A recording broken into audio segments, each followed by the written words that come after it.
We'll be talking to the winner of the Cape Town Marathon, with the event having taken place yesterday. He won by 2 hours 10, well, just under 10 minutes yesterday in that race. And his name is Stephen Mokoka. He is joining us in studio this morning, and he, as he ran the race yesterday, he just ran into studio this morning. Stephen, good morning. Thank you for your time.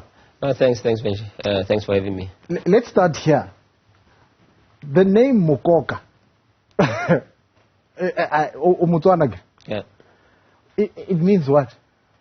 Okay. This is what I know. I've always known this, but I had to research it to make sure that I'm right.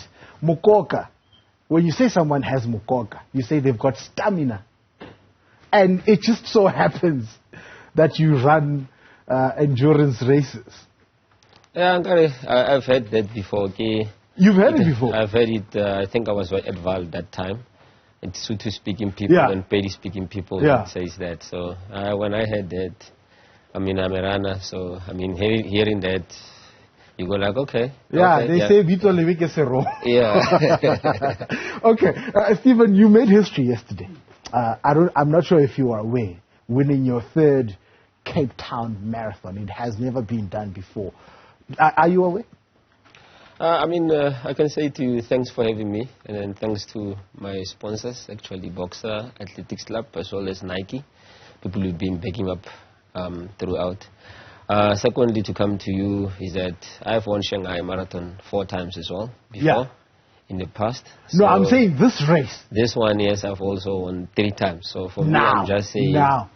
Now you've won it 3 times. It's good that it happened in the country, in front of the eyes of South Africans, people who support me, Cape Townians, and also some runners from the Northwest. I know a few guys that went down, also a few runners from Joburg and Pretoria, where I'm based. How was the race, though, for you? Was it a routine win? Did you hardly break a sweat? How was it?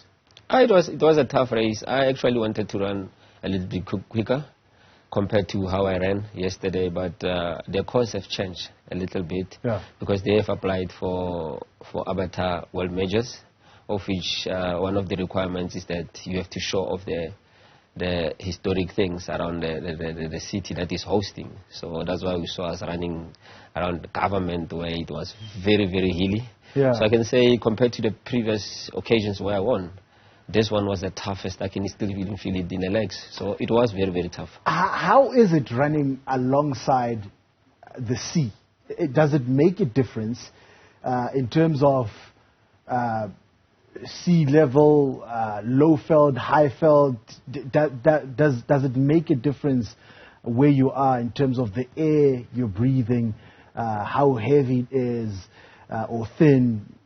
And especially running alongside the sea, the ocean, does that impact your pace, your strategy along the route? I can say we runners from Joburg, Pretoria, Northwest, we are privileged because we run at high altitude, but when we go below sea level, our lungs actually, get that breath, to get the air easier. But when I was running yesterday, it was different, because we had a lot of people around the road cheering at us. Thanks to all of them. So that feeling was like not there, because I was more focused, because it's the last stages of the race. When you are running a marathon, at the later stages of the race, you are more focused on that. Some things you don't even do. So the only thing I could remember is the bike guy was saying, you got a lead of 600, 700, 800, and then people always forever cheering at me. I think from 37K still up to the finish. That's like 5 kilometers. You are focusing and people are just screaming your name and all that. So I can just say that's the only thing I remember. And you've been in good nick this season or this year. You broke the world record earlier this year. I think it was in March in Gqeberha in the Eastern Cape, when you broke the 50 kilometers world record. Yeah, it was a great year. Even though I had a setback earlier in the season after the world record, while I was preparing for World Championships, I had to pull out due to ITB issues. But thanks God that eventually I managed to get well and then come back strong. You saw how yesterday went out. I mean, being able to defend my title, winning it 3 times. Yeah. You know, I'm a guy who doesn't necessarily celebrate a lot when I run, but yesterday, to think about it, you know, it's a moment where I was just a few meters away from the finish line, and I was like, oh, this is the 3rd time. Then I waved my hand, and then I was like, this is the 3rd one. So I can say, after a setback that I had, where I had to pull off from the World Championships team in Oregon, I mean, I came back strong. And you won it 3 seconds better than your time last year. Am I correct?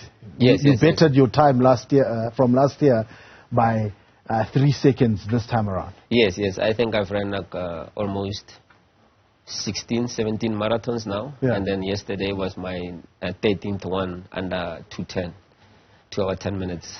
So I'm happy. Happy. Did you run Comrades, Steve? No. Why? I want to understand why you choose to not run Comrades. I mean, you don't run ultras. You are into media. You are doing your job. So I just stay on my lane. My lane is marathon. So it's about knowing what you are going. You pick your fights, basically. Yeah, I have to pick my fights. I have to stick to it because I'm a guy who advocates excellence. I'm the guy who advocates distinctions. So when I train, I do it 100%. When I race, I do it 100%. So yesterday, I had to go execute the training that I've been doing for the past 4 months, and I did 100%. I'm happy about the results. So I stick on my lane. So you'll never run Comrades Marathon? I can't use that word for now because, I mean, if you look at the guy who won Comrades and the guy who finished second, those are my homeboys. Yeah. We actually used to train together in Mafike because we come from the same area. Yeah. I used to, because we used to train with Gift Gelehe and his brother, Andrew. When I was growing up, I wanted to run Comrades because, you know, whenever you are in a certain place, environment, heredity, you know. But when I shifted from Mafike to Joburg, where I met Michael Seme, and we started working together as my coach, the narrative changed. I just started thinking something different. So for now, I can't say to you I'll never run Comrades because you saw me running 50K. I never thought I would run above 42Ks, but I ran a 50K. So maybe in a later life, I don't know, but it's a tough race. I always say marathon, it's a human body torture, but Comrades, it's an ultimate one. So I don't know whether if I'm ready for that. That's interesting, Stephen, because you would think that all the road runners, like growing up, knowing already, when you start taking road running seriously, you want to run. It's called the ultimate human race, and you'd think that runners would want to ultimately run the Comrades Marathon, but you choose to not run it because you perhaps thinking it's not, I don't have the best chance of winning there. Let me stick to my lane, as you said it. You also mentioned Tete Dijana and Edward Mutibi, who came first and second at Comrades. You know, we have this thing we call Tanzania, for instance, the mecca of SA boxing. And there's a running joke that every second house there's a boxer. You are from Mafikeng. You just spoke about Tete Dijana and Edward Mutibi. They're your homeboys. Is the Northwest or Mafikeng the mecca? Can we say it's the mecca of South African road running? Is that where we brew them? I mean, look, we have to. I mean, I used to believe that in Limpopo is one of the key provinces. But like I said, I mean, we come from high altitude and it's hot and dry. So those such factors in terms of athletics, scientifically, they play a significant factor. So it might be that because of how we grew up, walking long distance to school, you know, I remember when I was in Mafikeng back in the days, 2004, 2003, I would have to ride my bike 15 km away from my house to go to the track to train. And then I would have to train and then go back, you know. And then Edward would have to walk the same distance. I was better because I won a bike. I think there was a fun run at Motsweding FM headquarters, the regional office there, and I won a bike. But before, my uncle used to give me money for a bus because it was actually cheaper. But Edward, every time he used to walk from where he stays to the track. And he trains and then he walks to walk back. So imagine you walk 15K, 15K out, 15K back. Probably we have to run a 10K. So that's a 40K, you know. And then he walked again to school. Yeah. So even Tete is the same, all these guys. So I think it comes from there. It's not the matter of, it's a crop of that. It's just basically, it's like we have been training while we were young. So that kind of mileage comes from there. Yeah, yeah. And you are certainly, now you're in your mid-30s. When Tete won the Comrades at 35, when Edward won it, he was 36. You're 37 now, and you are doing all sorts of amazing things. You're breaking world records. You just won your third Cape Town Marathon, which had never been done before. Could you say this is the age around which road runners begin to mature? Do they get better with age? Do road runners mature with age? Like fine wine? Yeah. I mean, the longer you train, the stronger the body gets. So I can say I believe that I'm at my prime. You know, but when you're at prime, it's almost exit, actually. You're not going to last for that long. Yeah. But I believe at this point in time, I'm at a peak of my career. Yeah. You know, because of the entire program that I've been doing for the past few years. So at this point in time, I believe I'm there.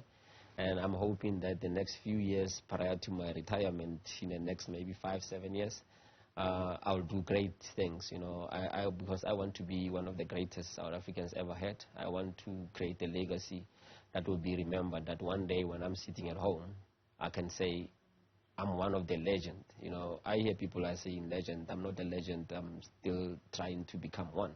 Because we have seen people under their belt. Rugby people, soccer guys, they've won other things, you know, in the world. I just want to find myself there. I mean, look at Caster. She's an Olympic champion, world champion, Commonwealth champion, Africa champion. You know, I only have Africa title of a 10K. Where will I reach there? Look at Wade. They have got it all. So I just want to be named there, be there. That's what I aspire to become, so that I can be named a legend. I can't name myself a legend. I mean, look at Benny McCarthy. He has won Champions League. Those are bigger stuff. So my dream is to have something like that, so that if they say I'm a legend, I can accept it. For now, I don't accept the word legend. I'm still an average runner. I'm still trying. I'm still trying to make my name. And I hope before I retire, I'm there. Wow. What do you say after that? Humility that comes with winning titles. This is Stephen Mokoka. Thank you so much for your time this morning. We're out of time, unfortunately. But listen, whether you accept it or not, in our eyes, you're a legend. 42.2 kilometers yesterday, ran in 2 hours. I can't get the time correctly, but it's just about 2 seconds shy of 10 minutes. 2 hours and just about 10 minutes. He did it, breaking the world record of winning that race 3 times in his career. Thank you so much for your time.